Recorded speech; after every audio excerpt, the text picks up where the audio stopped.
kabarnya hari ini anak-anak? Selanjutnya, Ibu akan mengabsen terlebih dahulu.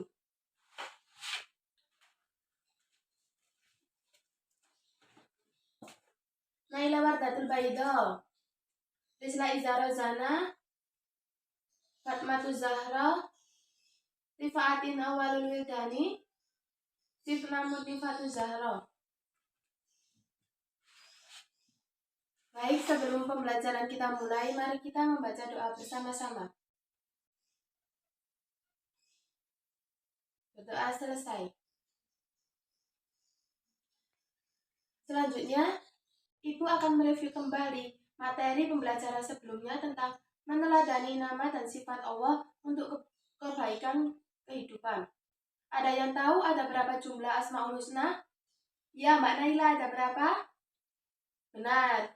Jumlah Asmaul Husna ada 99 nama-nama Allah.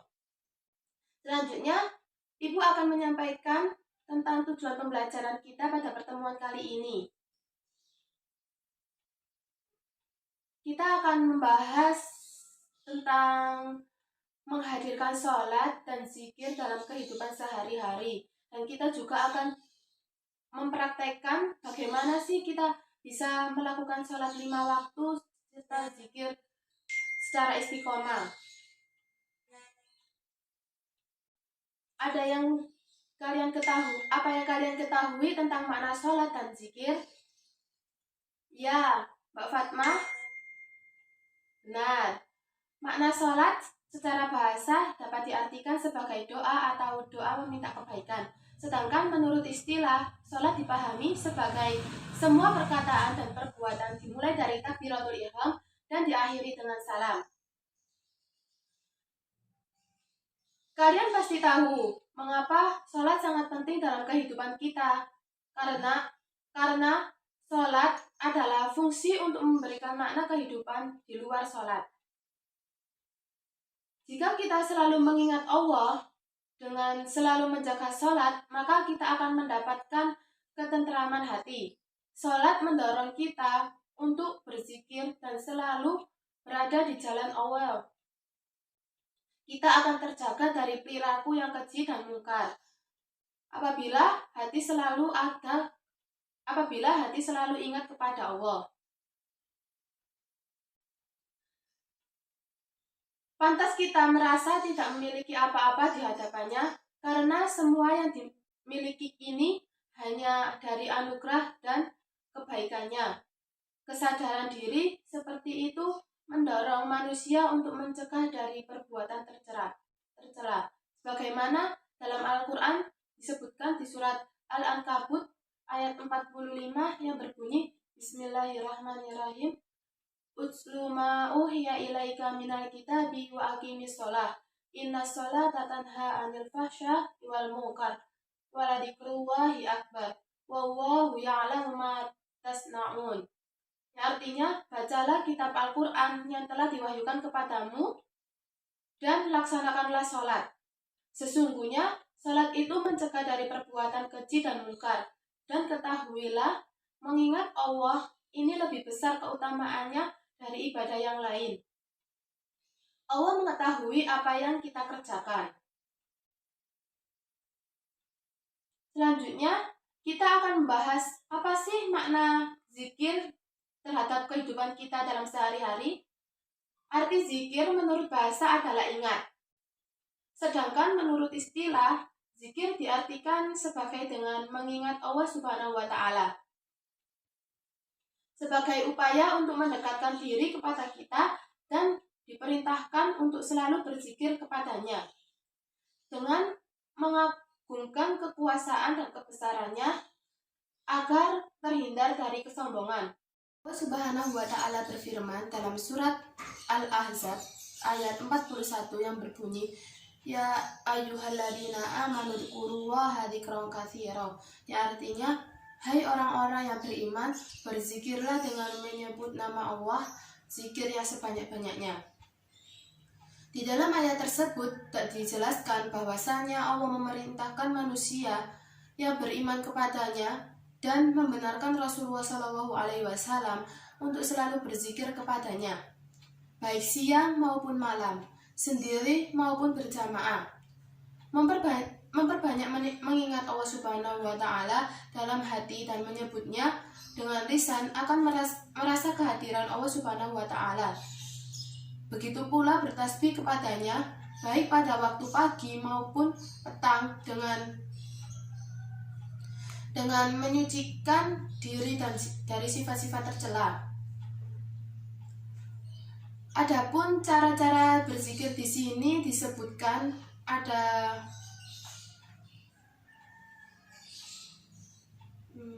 3. Yang pertama yaitu zikir dengan hati.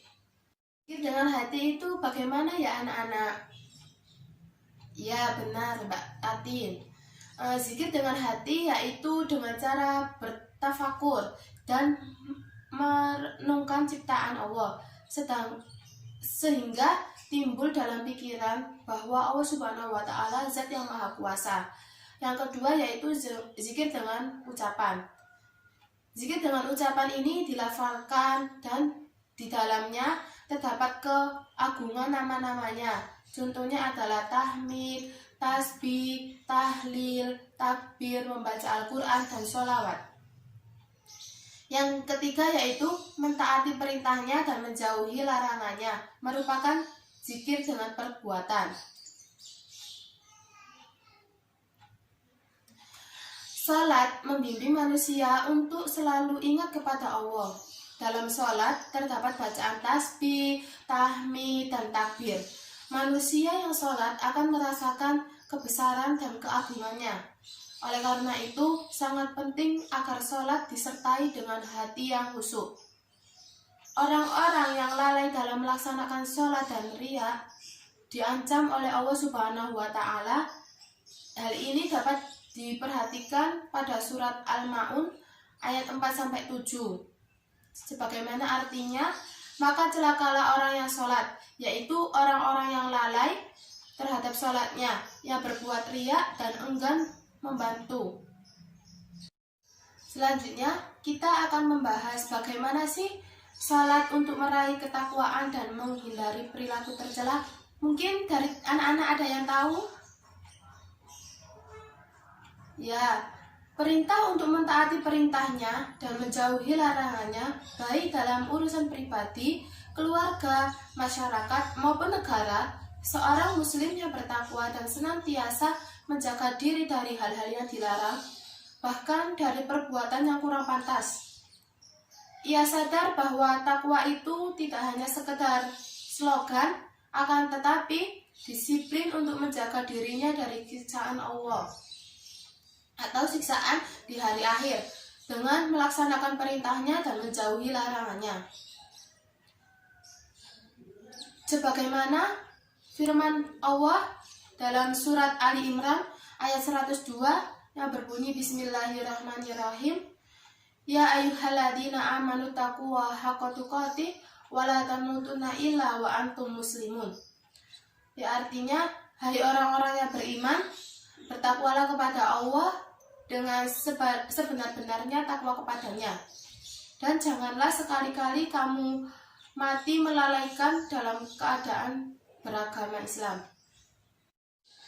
Mungkin dari anak-anak ada yang bisa menjelaskan bagaimana makna dari surat Ali Imran ayat 102 tersebut. Ya, silakan Mbak Sifna, bisa dijelaskan? Ya, benar.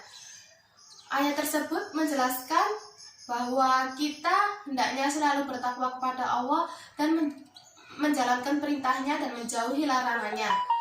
Kita diperintahkan pula untuk selalu istiqomah dan beragama Islam, agar kita tidak mati dalam keadaan kafir. Selanjutnya, kita akan membahas tentang hikmah melaksanakan sholat dan zikir. Ada yang tahu hikmah dalam sholat dan melaksanakan zikir? Ya, sholat merupakan rukun Islam setelah 2 kalimat syahadat. Sholat merupakan salah satu cara untuk mensyukuri nikmatnya yang tidak terhingga kepada mereka. Di sini ada beberapa hikmah yang dapat kita ambil. Yang pertama yaitu tertanamnya akidah tauhid akan terjalin baik. Yang kedua, hubungan antara manusia dengannya akan terjalin baik.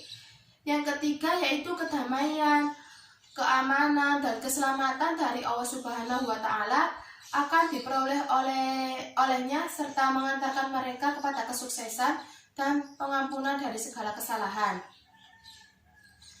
Di sini juga kita diajarkan bagaimana sih caranya kita bisa mengamalkan sholat 5 waktu dan zikir secara istiqomah.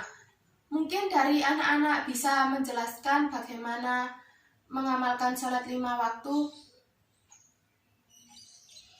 Ya, sholat merupakan kewajiban yang harus dilaksanakan oleh setiap muslim. Begitu pula dengan zikir yang harus kita lakukan dan dalam kehidupan kita. Agar kalian konsisten dalam menjalankan sholat dan zikir, ada beberapa hal yang perlu kita perhatikan. Yang pertama, kita menyadari bahwa sholat dan zikir untuk mendekatkan diri kita kepada Allah Subhanahu wa taala.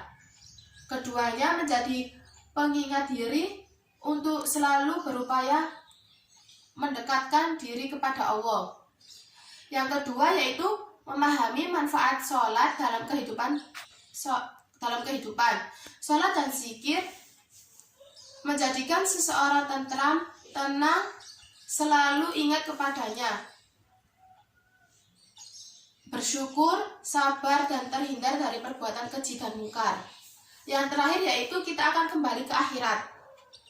Kesibukan mengejar dunia jangan menyebabkan kita malas sholat dan zikir.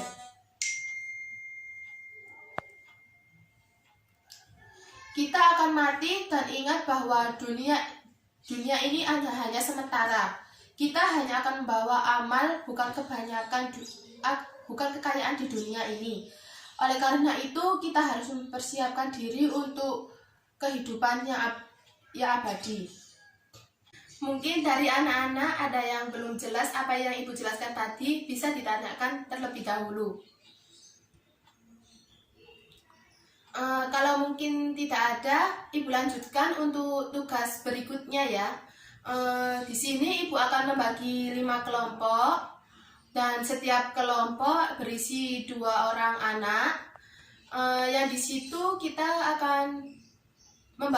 akan membagi tema ke kalian seputar bagaimana sih menghadirkan sholat dan zikir dalam kehidupan sehari-hari. Setelah kalian mendiskusikan dengan teman-teman kalian membuat PPT, terus nanti didiskusikan. Mungkin dari teman-temannya ada tanya jawab. Bisa dipahami untuk tugasnya minggu depan. Kalau memang dari anak-anak tidak ada pertanyaan, bisa Ibu simpulkan sedikit. Dari pembelajaran yang Ibu berikan tadi, kita harus lebih banyak-banyak berzikir dan mengamalkan sholat 5 waktu. Karena sholat 5 waktu itu wajib bagi setiap muslim. Jangan lupa ya anak-anak, untuk tugasnya minggu depan dikumpulkan, disiapkan untuk materinya dan presentasinya. Mungkin bila tidak ada yang ditanyakan lagi, mari kita akhiri dengan membaca doa kafaratul majelis. Subhanakallahumma wa bihamdika asyhadu an la ilaha illa anta astaghfiruka wa atubu ilaik. Sekian dari Ibu. Wassalamualaikum warahmatullahi wabarakatuh.